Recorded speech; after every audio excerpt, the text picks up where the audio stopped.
All right. So, welcome everybody to the next episode, the second episode of MEG Presents or Mosaic Entertainment Group.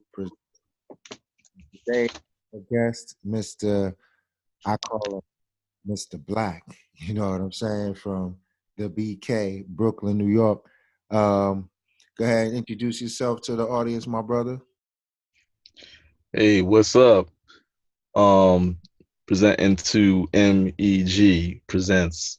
My name is BK Blaq, and I'm a kind of a combination, a curator of films, events, um, filmmaker, and basically, Renaissance man. I've been out here in the Valley for the past 13 years in Phoenix, Arizona. Originally from Brooklyn, New York. Grew up in Brownsville. Was there for like pretty much most of my life, 30 years. During that time, we in New York City, we get exposed to like a lot of things. So, I was involved in different types of organizations, a little bit in music and the hip hop scene. I had a magazine called Star 69 back in the 90s. And we, connected with different, artists, Boot Camp Click, from my neck of the woods, you name it, KRS One.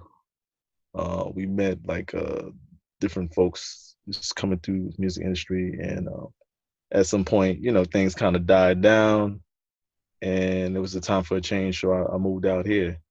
Um, but before that, I did got into the film. I was on a couple of TV shows on ABC. This organization called City Kids, and with a actor, well, who's well known in Empire. His name is Malik Yaba, Oh yeah. and yeah. So I met so many people during that time in New York. Um, we got to learn behind the scenes of working on a TV show, and I got exposed to a lot of stuff. I was actually going for my SAG, and this at the time I was really young. I wasn't really mature enough to sort of like take it seriously.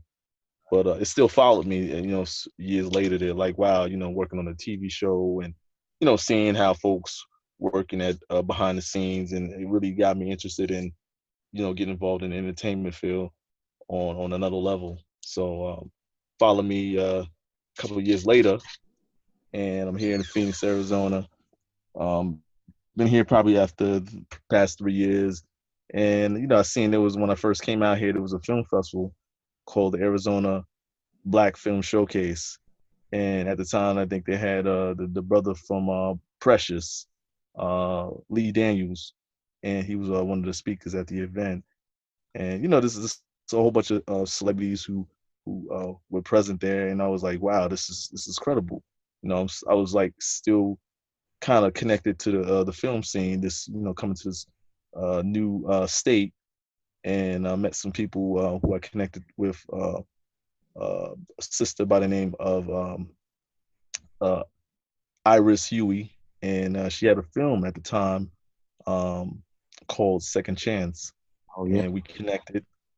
Yeah. And she brought me in. I did the marketing behind the scenes stuff, and then we had a screening, and it was a pretty good turnout. We had like I think like 500 people, 500 or 600 who House. showed up, and from that, things was like, all right, we're in a new state where we're connecting and we're doing what we're doing back east, and probably like after a year later, it died down. It just sort of like the film festival closed or whatever the situation was, and pretty much was dead for the past couple of years.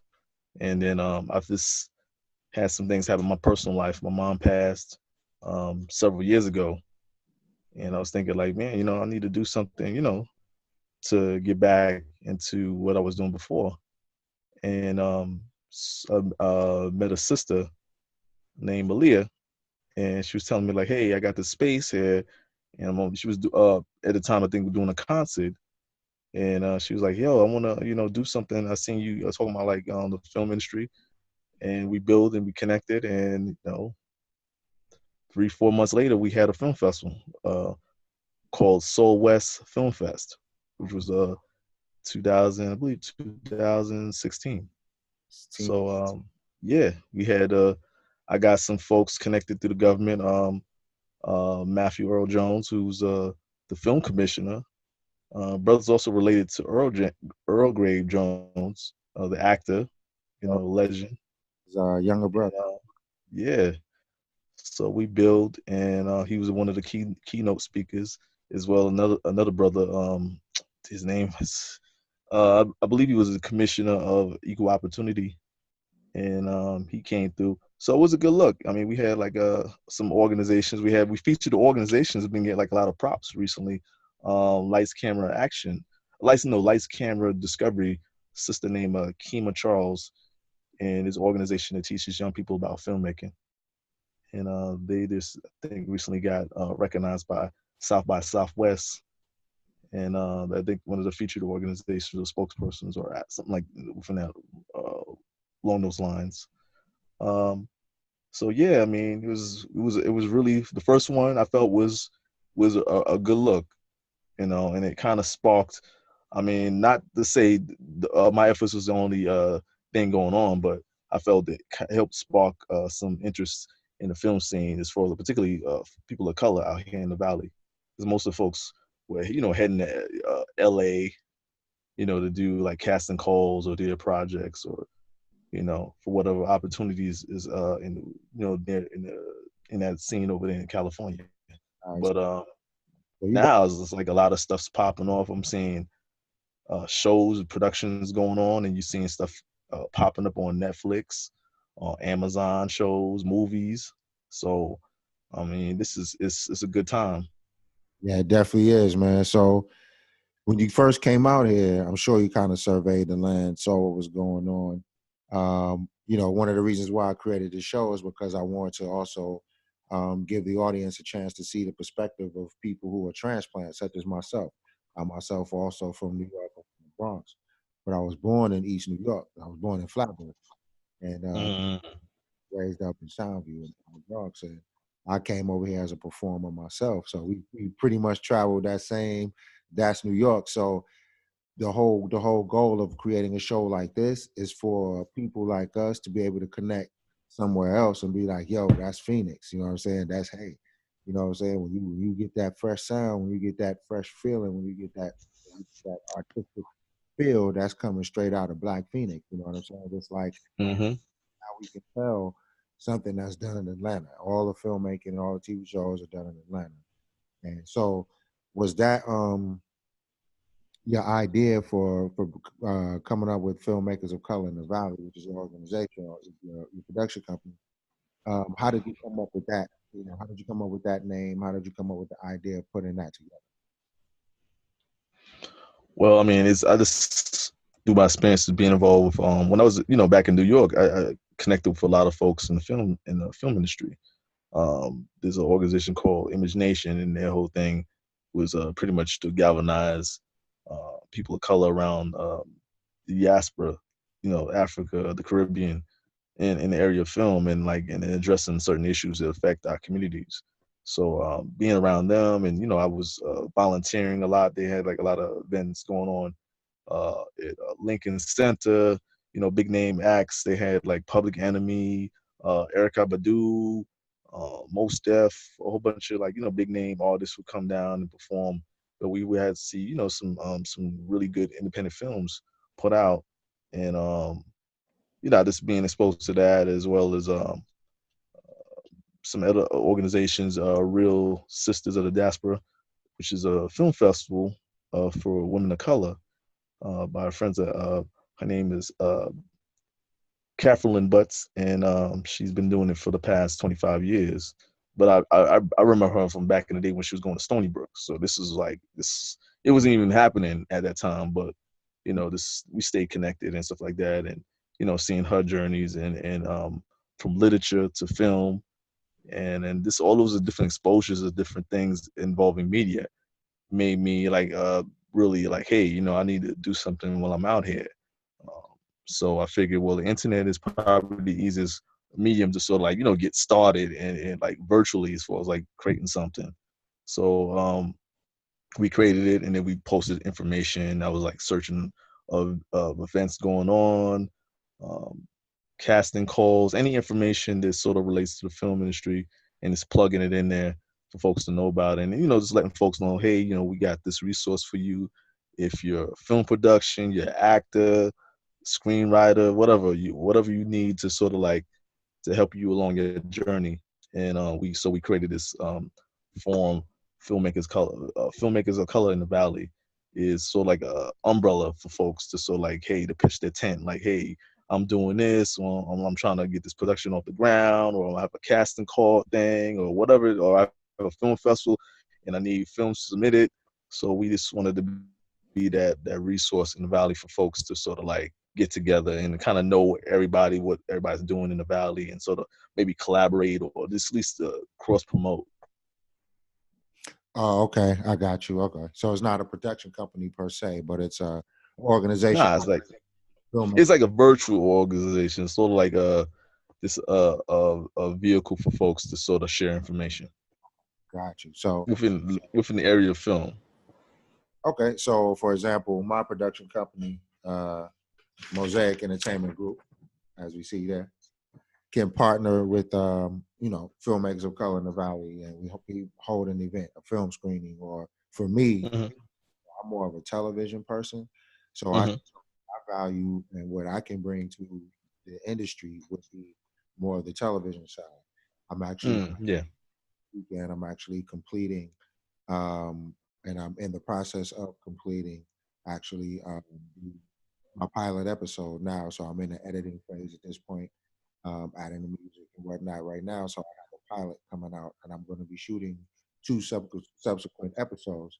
So that would be something, saying that I'm bringing to the community would be the television side. So we have the film side, pretty much on a lot, whereas the independent film, the short film, feature length. And I think television is not what's lacking per se, but it's just another ingredient that I think could be added to the mix. So that's something I'm definitely going to be contributing, along those lines. And once again, in creating this podcast, I'm hoping to, bring those people, the television writers and film writers and producers and directors and writers and actors and cinematographers and sound techs and agents and managers together, and under this to this podcast, and just kind of give um their understanding of the landscape, and their ideas of what the future of what filmmaking and television making here will be in the city of Phoenix in particular, and then the state of Arizona, as a whole.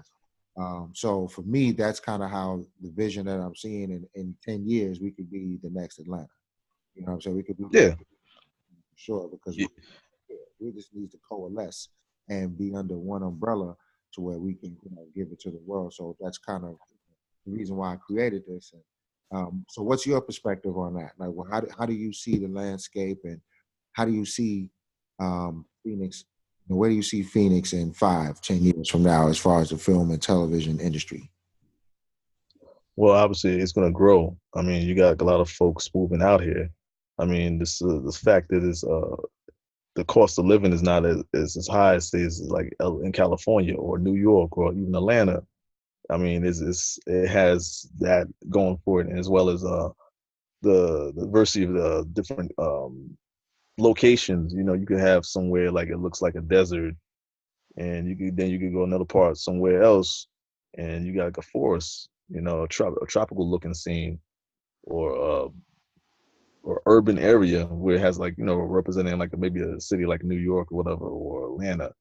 So I mean, it gives opportunities for filmmakers who, particularly independent filmmakers, opportunity to do a lot and within one region, instead of having to traveling out to shoot some spot for a film. You could do it within one state.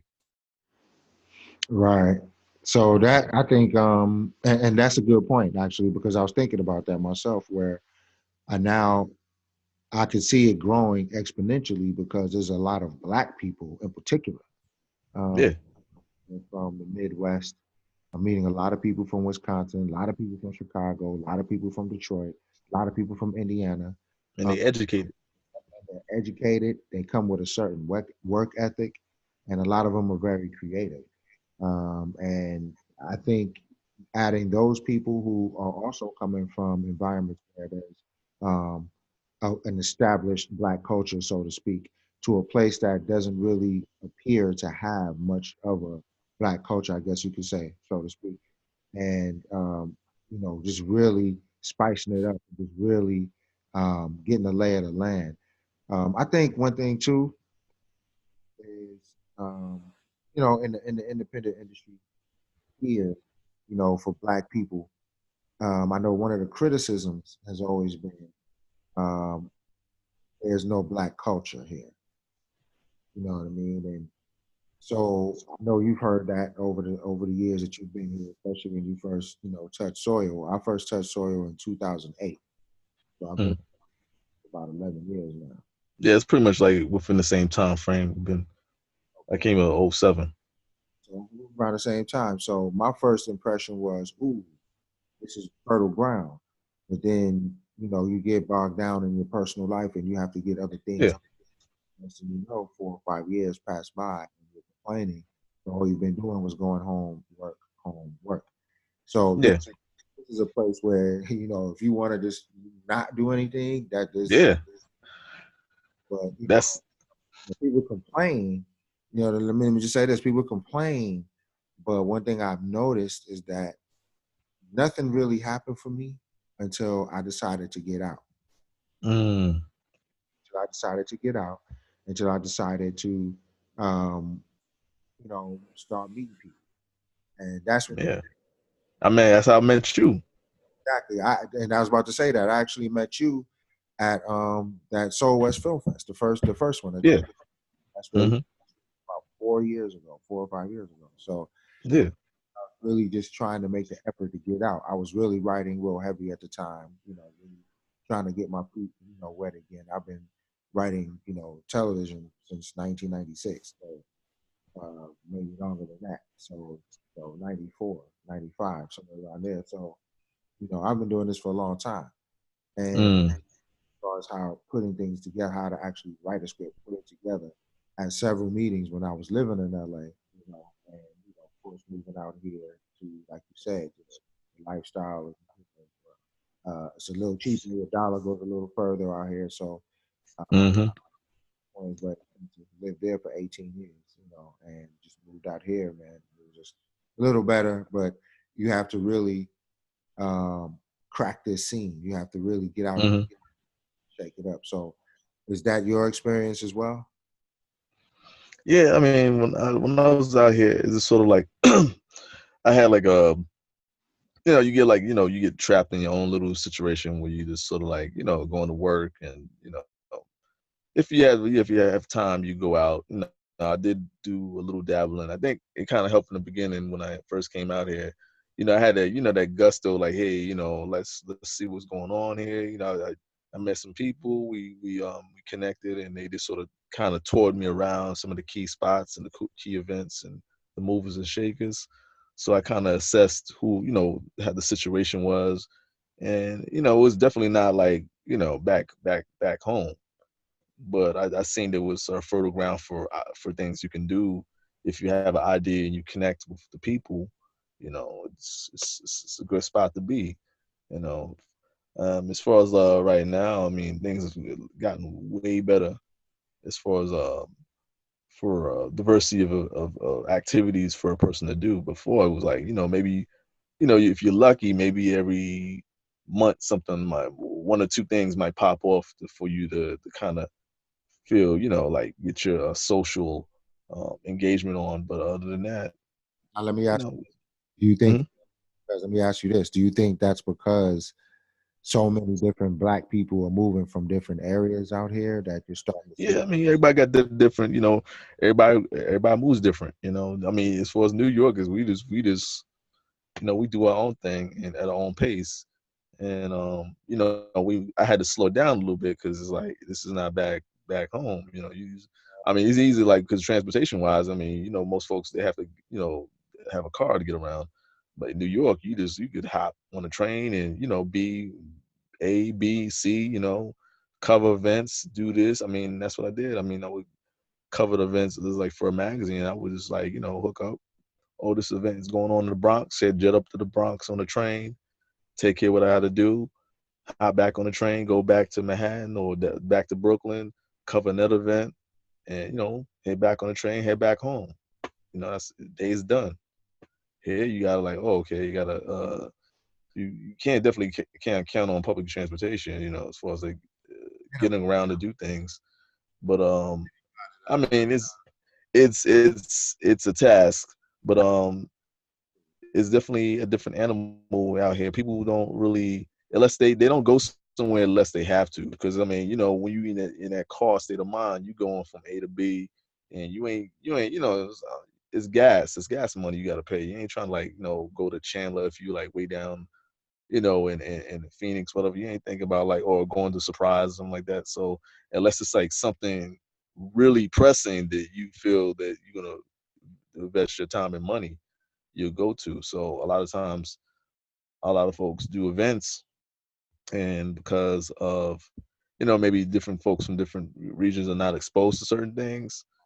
If you do something if it's not clicking with somebody's experience or what they know, then you might have a hard time as far as particularly if you're an event organizer, because a lot of folks they do events sometimes, just to get their feel of what they're used to, and sometimes based on who they're marketing to, it might not click.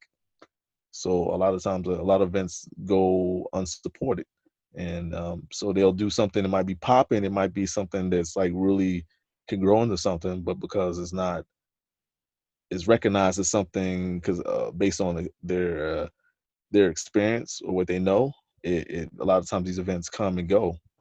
They fall real flat, man. I'm glad you brought Yeah. up a few interesting points. You brought up the travel aspect of it, and then you brought up the difficulty of getting and gathering the support. And I think they kind of go hand in hand, man, because you talking about an expansive landmass, and you dealing with people, who don't come from a lot of the people that are moving out here. A handful of them are coming from areas like Los Angeles, Hmm. Chicago, major cities where DC or the major cities where we're used to that. You're coming from people coming from places that are smaller cities. You know what I'm saying? Hmm. Charlotte, your Gary, Indiana's, your Hmm. these places like that. So traveling distances is not something that they do. So it's like Nope. coming to a place like this where a car, like you said, is a must. We spread out through this entire, valley area, man. We got Black people living in Surprise, which is way Hmm. that's for my viewers out there who don't know what Surprise is in the city of Phoenix. And then you got Black people down in Santan Valley. So you're Hmm. talking a 2.5 hour distance, what I'm saying, of driving at least 2 hours on a good day, Yeah. and If traffic is cooperative. if traffic is cooperative, because you're passing through 6 cities at least, you know what I'm saying? So, people, when you think of Phoenix, it's not just, for people out there who don't understand the landmass. Phoenix kind of sits in the middle of this valley. The city of Phoenix Pretty much central. is the centrally located part of the valley area. And then it's surrounded by cities, Glendale, Scottsdale, uh, Mesa. to the west, and then Mesa, or Scottsdale's in the east. And then you got Mesa, Tempe, Chandler, Gilbert that are in the east. And then out west, you got your Surprise, your Sun City, your Peoria, your Deer Valley, and those areas all the way out to Buckeye. And you're 40 miles outside of the city. So Yeah. we're scattered throughout all of that. So you got people home, you got people working an hour apart. They talk about some event to have on a Wednesday night at 6 o'clock. You know what I'm saying? So Yeah. that's very, very difficult for people to get to it. And on a subway is nothing. You just hop on the train, you get there, you grab yourself something to eat, boom, and you at the event. Then then you go home after the event. Here is like Hmm. driving is gas. So I see that kind of almost as a major maybe not the total, because people who are really about it will come regardless. Hmm. But I see that as a major impediment, as far as gathering the support, which was another point you brought up about having that support for these particular events. That some of them be really good, but you look in the audience, no one's there, no one's really paying any They're mind. not really vibing because there's not nothing they're used to seeing or experience. Exactly. So it's new to them because you got people coming from other places who are bringing their experiences here. So they're not, the energies are different. The energies don't match. So because the native population here doesn't have the native Black population, the vibe is totally different from someone from New York, Chicago. We have Hmm. struggle, but the struggle is the same wherever you go. But the get down, if you understand where I'm coming from, the get down. Hmm.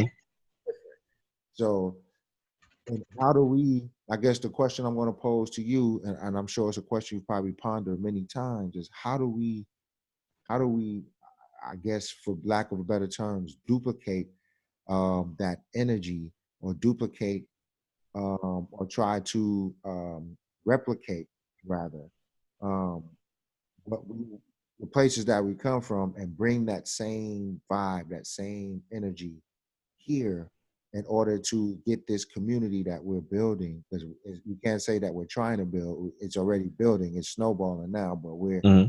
continuing to build. How do you see it, man? How do you feel about that energy? Do you think, that driving is an aspect to it, or just total lack of, just vibe and interest?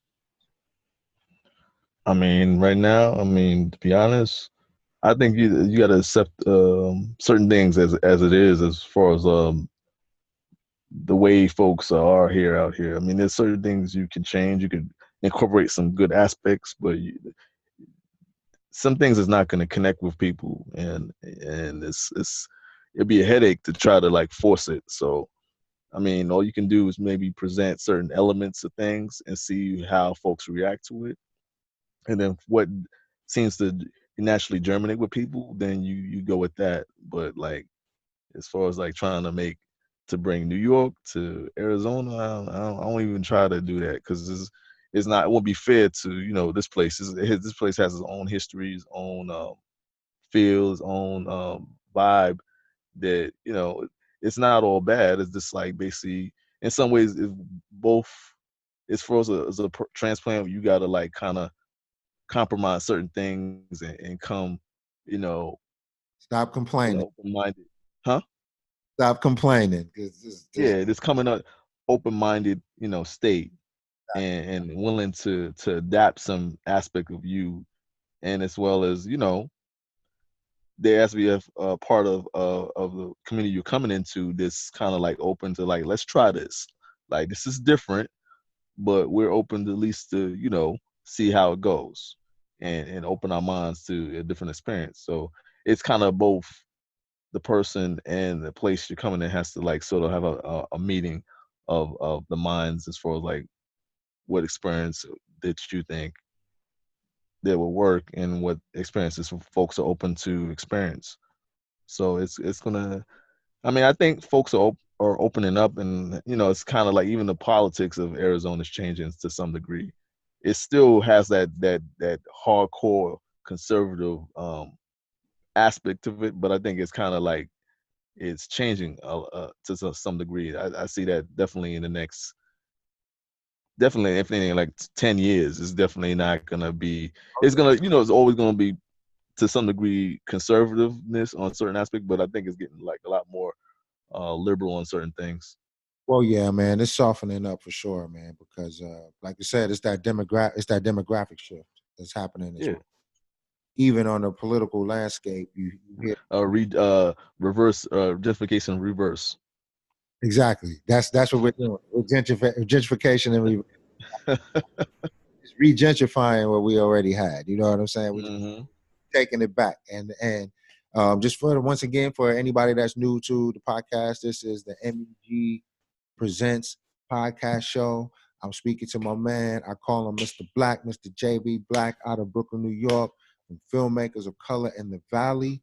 And we are talking about our experiences here, man, how we feel about the filmmaking and television realm here and industry here in the city of Phoenix. and in particular, and then the state of Arizona as a whole. So he just gave me, some of his perspective. So I just wanted to put that out there for those who are new to the podcast. Remember, brothers, continue. Did you have anything else with that, or was that the point? Yeah, I mean, as far as currently, right now, like what I'm working on currently, I mean, Absolutely. uh this is January, the New Year's 2020. Everybody's talking about 2020 vision, so definitely pushing to sort of like get folks to evolve, open their minds, think about what they want to do for the new year, and then going into do this is a new decade. So I mean, it's like a lot of shifts going on. So one of the things I'm just envisioning as far as like what I would like to maybe have folks think about and be open to is definitely collaborations, but also this experimenting, building their craft, practicing and homing in their what they want to do, as well as experimenting, trying new ideas out. And we have event where we did like October 26th, which was the creative cipher challenge, which is based on just getting folks together, just like a freestyle cipher, but instead of like words and lyrics, it's basically with filmmaking, visuals and sounds coming together, and it's sort of like creating something that's like dope, pretty much. But it's like kind of a little aspect of improv, but it has some format to it, but it's kind of like a loose format. But we come into a space that's like conducive for filming, which is walkable, and we gather together and we brainstorm, and then we come up with something, and we build that into something that we actually want to shoot into a short film. And we did it last October 26th, and we have a finished product which we're going to be showing on my birthday on January 26th, ironically, and it's called On American. And I won't give too much away, but it's pretty much is dealing with a lot of issues what we witnessed when we was at the on the ground, which is homelessness. A lot of veterans who are out there dealing with issues of mental instability, and we wanted to sort of like to create something that sort of tackles that or gives like a glimpse of some of that. And then there's some other issues we kind of we dashed in there. I mean, based on what's going on in the world. Nice. And I'm pretty happy with the finished product, and it's gonna be showing at the Film Bar. Um, that's on. To give the address, the Film Bar for folks who don't know, it's sort of like a lounge and art house cinema for folks who are into independent films, and they want to get a little taste of like their documentaries, or like this stuff that's like off the beaten path. And they're located on 815 North Second Street, which is in downtown Phoenix. Yeah, nice, And nice spot. At what time is it? What time is it? yeah, it's gonna be Sunday, January 26th, 6 p.m. And it's pretty much it's an establishment for folks to come through and see, just like a regular you go to a regular movie theater, but this is for independent films. Eh, can I mention the amount? Yeah, absolutely. Go ahead. Yeah, it's $10, which is reasonable. It's like they have a bar kind of situation. It's kind of vegetarian stuff and other things, holistic stuff. But it's definitely a nice little spot to chill, to take a date, and kick back and see something you might not see in a regular movie theater. Absolutely. And what's the event on Saturday? Saturday, that's pretty much I want to take something from the filmmakers of color of the Valley, which is virtual, and create something more along the lines of a meet up once a month or twice every 2 months, whatever, where folks from the film community, the creative art scene, could come together and work on like ideas or topics, things that's going on in the community, as well as doing that challenge thing. It's 1 8-hour challenge that we want to do like once a month, and it's called Black Film Cipher Meet and Greet, and we're gonna be meeting outside the Fair Trade Cafe downtown Phoenix, and we're gonna sit down there. It's informal. We're gonna kick back. Folks get to meet each other who are doing different things. They could share what's going on for the beginning of the year, their project, and it's a beginning of the year. Folks make resolutions like, "Hey, I'm going to do this. I want to do that."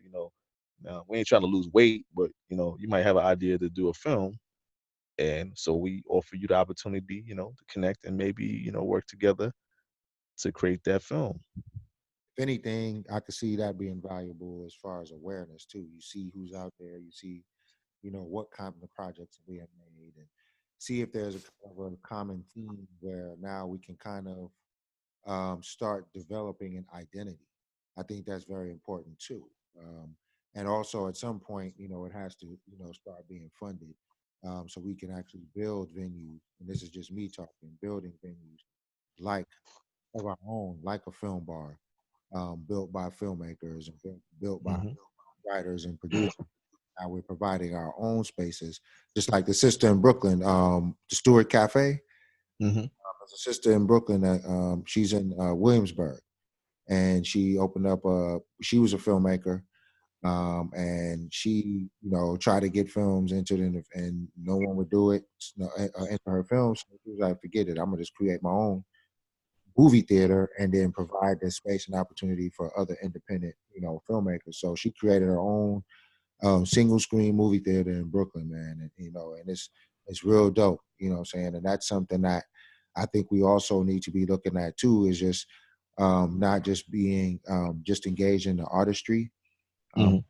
looking to build an economy, because in order to be a Black Hollywood, or so to speak, as it is in Atlanta, that's going to take, actually scaling and building, the business aspect, behind everything that we're doing as well. So, and I'm studying that aspect myself and understanding the Hmm.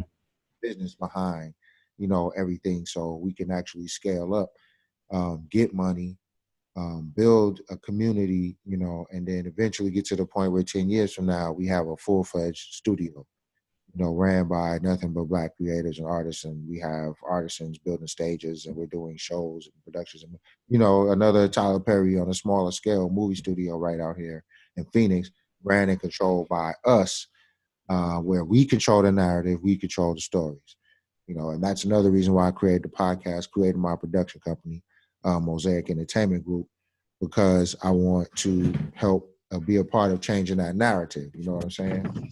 Hmm.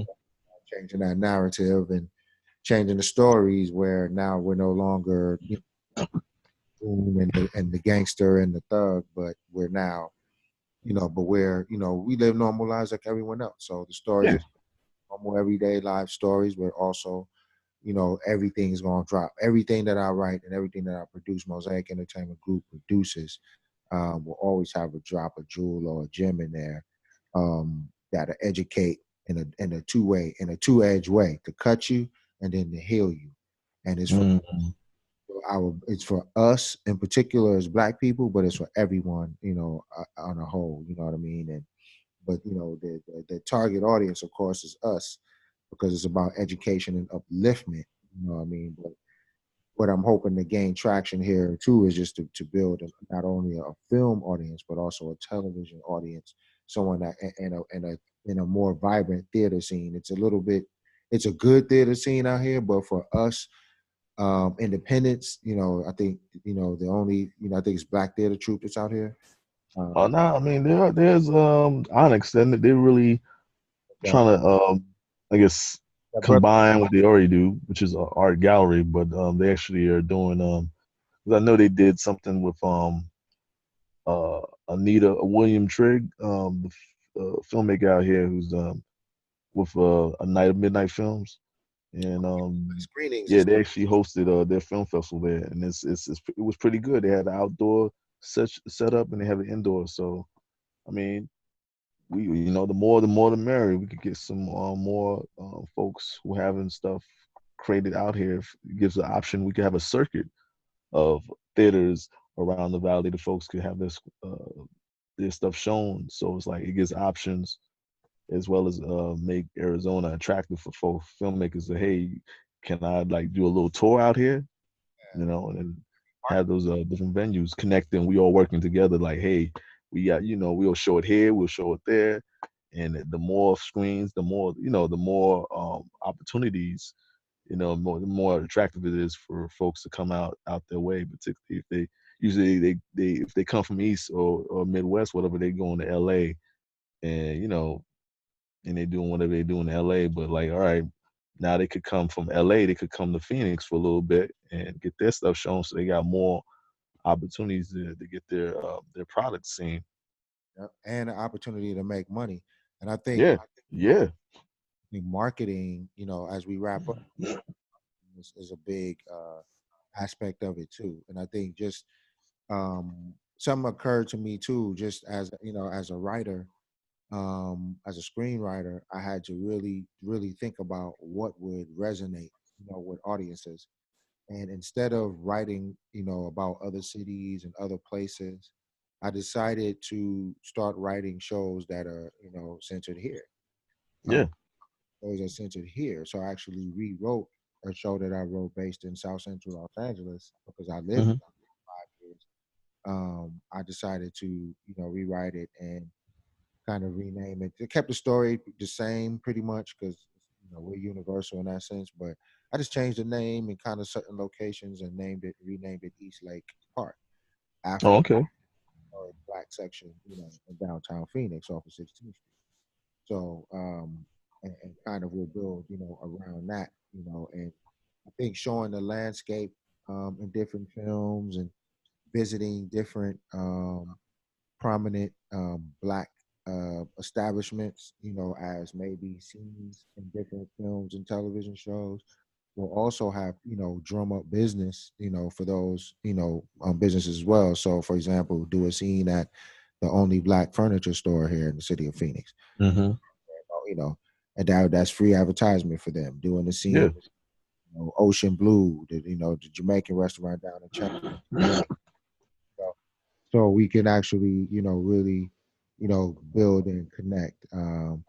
But yeah, man, it's great talking to you as always, man. I gotta wrap this up, man. So closing comments, my brother, closing comments, and then let the audience know where they could reach you, where they could find you, announce those events again, if you don't mind, sir. Yeah, I think we definitely need to connect more, as far as like the things we're doing and sharing information on our different projects and how we could work together and how to build this scene out here in the Southwest. Um, now we're actually connected also with Las Vegas a little bit with the Las Vegas Black Film Festival. So we're trying to make it not just necessarily all Arizona. We can New Southwest. Mexico, Texas, whatever, whoever's open. So New Mexico, who's open, and New Mexico is popping now that they got Netflix building their situation over there. So Yeah. I mean, there's opportunities all over, Southwest. So And and Tucson, opportunities vibrant to do, down there in Tucson as well. So, yeah. not just confined to Arizona. I should have brought that. I should have said that too. Yeah, it's Mhm. not only just Phoenix in particular, Arizona as a whole, but also the Southwest. So we're talking New Mexico, Texas, Nevada, Utah, Colorado, Mhm. and Southern California. Feel me? Mhm. Yeah, and as far as Looking to what focus. is uh going on now, you got like a lot of streaming black services that are popping up that definitely are providing an alternative besides Netflix and Amazon. Quality TV, which I know you're connected with, and then there's a couple of other ones that's about to like to hit the scene. So I mean, this the time is perfect for you got the affordability of equipment for folks to not like necessarily, oh, I got to get this expensive camera. You could this folks are doing stuff on their cell phones that's like actually you can see on Netflix and Amazon, and some or actually have film festivals popping up all over the not around the globe. So there is no excuse, man. If you got a vision of something you want, a story you want to tell, it's doable. You know, it's not like something far in the future. You could do it now, Absolutely. and the technology is making it affordable to do these things, but also, you know, focusing on definitely working on your craft and create building your craft up so you can be able to present it in a quality way, because that's the biggest thing is quality control. You know, there's a lot of, you know, you could do something, but you want it to be something that's taken seriously, and, you know, and express itself in a way that, you know, we could all enjoy, you know, sitting and watching, and then and sharing an experience that, you know, oh wow, wow, you know, I can understand what that character's situation is, or um, that scenario that went down on which they created on a cell phone. I mean, there's there's no limitation other than your imagination of what you want to do. And regionally wise, Arizona is definitely going to be a poppin' scene in the next 5, 10 years, and there's going to be a lot of movers shakers. There's already organizations. Um, believe Made in Her Image by Cherise Malachi Oh yeah. and Kima Charles, Light Camera Discover, and they started their organization. They're based out here in Arizona, and they're blowing up nationally. They're hitting South by Southwest and Sundance. So we got like a lot of quality people out here that are doing major things. So definitely, people need to really look into what's going on with Arizona in the Southwest, Absolutely. and, you know, rethink things.